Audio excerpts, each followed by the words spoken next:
Áries, Leão e Sagitário. Sejam todos muito bem-vindos. Esse é o Cartas que Curam. Eu sou a Daisy. Vamos de leiturinha para esse coletivo do elemento fogo. Lembrando que as mensagens são todas coletivas, intuitivas e atemporais. Bastante maturidade, discernimento. Pegue somente aquilo que te cabe. Solte o resto para o universo. Saiba se colocar dentro da leitura, se identificando como sujeito ativo, ou se está aqui apenas para conhecimento, para entender melhor tudo o que está acontecendo ao seu redor. Na descrição do vídeo tem as outras redes, Instagram e TikTok também, como @ascartasquecuram. Tem meu e-mail para vocês que querem leitura particular. Entre em contato comigo que eu envio todas as informações. E se estão gostando da forma como eu trabalho, como o canal traz as mensagens, peço que comece a seguir a gente, se já não segue, curta, comenta, compartilha, envie essas mensagens para quem vai se beneficiar também dessas energias, tudo certo? Recados dados, vamos à leitura, vamos ver o que o oráculo das intenções traz para a gente de energia que vai direcionar essa leiturinha. O jardim. O corpo é um templo, a alma é um jardim. Somos um espaço sagrado onde habita algo muito precioso. Cultive os bons momentos, valorize as boas amizades e, principalmente, não permita ervas daninhas em seu jardim. No fundo do deck é a carta da essência. Dentro do seu coração há uma força inabalável, um ser divino que reconhece todas as possibilidades de expansão. Ouça sua voz interior e deixe-se guiar pela liberdade de ser quem você é. Duas cartas que nos remetem à energia do eremita, né? Voltar-se para dentro. Uma falando da essência, da gente se respeitar, respeitar quem a gente é, as nossas escolhas, as nossas limitações e as nossas fortalezas, né? E o jardim falando do bem que a gente tem dentro da gente, né? Que pra gente não permitir que energias contrárias, que pessoas, pensamentos, locais, situações impactem isso de forma alguma. Que a gente sempre saiba florir onde a gente for plantado, não é isso? Então vamos ver o que o tarô traz pra gente complementar essas energias. Virou um 2 de copas aqui. Vai ter amorzinho? Pode ser que sim. Se não, a gente tá falando de parcerias, parcerias boas, parcerias firmes. Pessoas legais, destinadas, vindo para construir, para agregar. Vamos ver o que a gente tem com o tarô.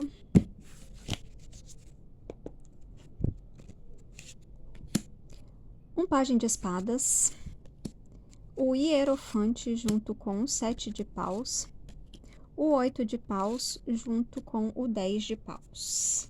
No fundo do deck, a rainha de espadas. A gente está falando de mensagens, a gente está falando de comunicação, a gente está falando de insights, todos esses processos que nos trazem lucidez, que nos fazem enxergar uma verdade. O hierofante, junto com o 7 de paus, vem falando para a gente delimitar o nosso espaço, né? O hierofante, ele fala das tradições, ele fala das crenças, ele nos remete a uma ideia de coletivo, né? Nos remete a uma ideia também de espiritualidade em um coletivo. Mas fala também para a gente não se perder no meio desse coletivo, né? Para a gente levantar as nossas barreiras e escolher muito bem as batalhas que a gente vai travar, né? Porque diante disso, a gente nas energias externas, a gente tem um 8 de espadas junto com um 10 de espadas. As mudanças, se a gente não respeitar isso, né?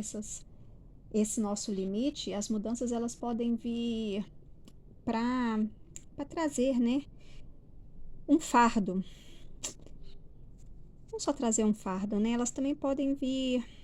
Se você conseguir fazer isso assertivamente, como a Rainha de Espadas vem propondo, você consegue se livrar desse fardo, né? Você consegue propor as mudanças que talvez essas crenças limitantes te tragam, esse coletivo, né? Esses rótulos que a gente, quando vive, quando a gente se identifica com um grupo, às vezes a gente é colocado numa caixinha, né? E se vê apenas naquilo dali. Então, você muda essa perspectiva, né, de muda esse pensamento de que afunila, né, e tira de si muitas responsabilidades que não são suas. Você permite-se fluir, porque às vezes a gente fica tão querendo encaixar que se limita. Então, a Rainha de Espadas vem pedindo para você olhar para isso com extrema lucidez, com extrema assertividade, com extremo poder de comunicação, né?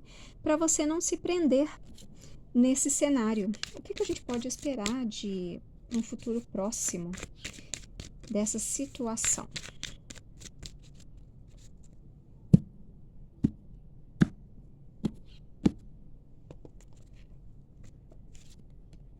A Força, o Eremita, a Lua, o 3 de Copas, junto com o Pajem de Copas. No fundo do deck, o Rei de Paus.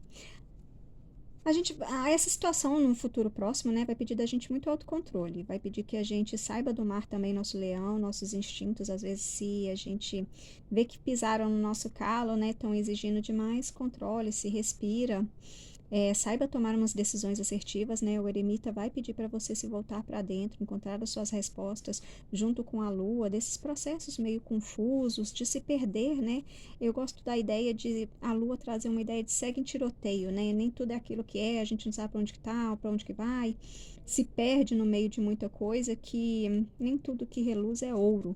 Então, o eremita vem trazendo esse centramento, né, para você se encontrar dentro dessas fases, dentro desses processos que podem ser ilusórios, e saber trazer isso tudo para a luz, para a racionalidade e encontrar as suas respostas, né?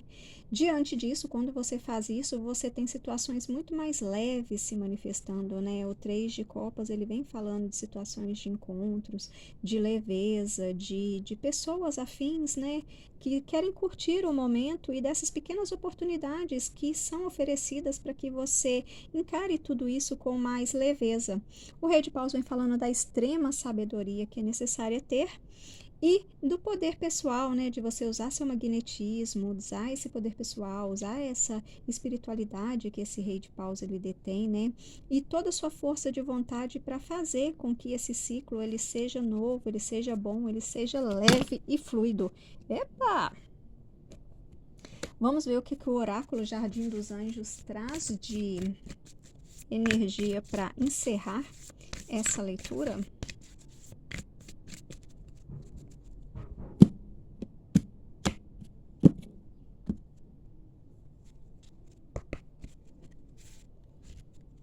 A gente encerra essa leitura com a carta da consciência. Exatamente, né? É o eremita. Você trazendo tudo isso para depois desse período de introspecção, né? Você trazendo tudo isso para sua mente lúcida, prática, e começando a agir. Essa consciência, ela vai falar de você sair também desse período de lua, né? A lua, ela trata do subconsciente, e quando você entra na energia do eremita, você consegue acessar esse inconsciente, esse subconsciente, e ter noções de certos processos, de certas ilusões que você talvez poderia estar entrando ou estar enxergando, né? E conseguindo lidar com isso de uma forma mais lúcida, mais clara e mais verdadeira. Tudo certo? Espero que vocês tenham gostado das mensagens. Fiquem bem e até a próxima.